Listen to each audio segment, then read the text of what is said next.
Hello বন্ধুরা, কেমন আছো সবাই? সবাইকে ক্রিসমাসের অনেক অনেক শুভেচ্ছা। এই যে আমি আমার ছোট্ট সানটাকে নিয়ে বেরিয়ে পড়েছিলাম ক্রিসমাসে একটু ঘুরতে, একটু বেরো করতে। আমাদের বাড়ি থেকেই 10 মিনিট হাঁটা পথে একটা চার্চ আছে, তো সেই চার্চটাতেই গেছিলাম।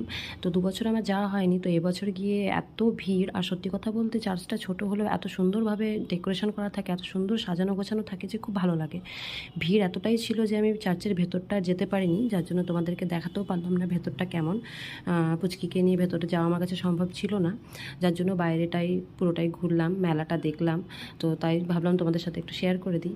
আমার বাবা, মা, আমার হাজব্যান্ড আর আমার পুচকি, আমরা 4জনে মিলেই গেছিলাম, 5জন মিলে গেছিলাম।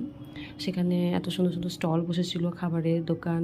আর এত সুন্দরভাবে মানে সেন্টার পুরো মানে ডেকোরেশন করা ছিল। তারপরে তোমার যিশু মানে জেসাস ক্রাইস্টের গল্পটা পুরো ওখানে এত সুন্দরভাবে ডেকোরেশন করা থাকে, মানে এক্সপ্লেন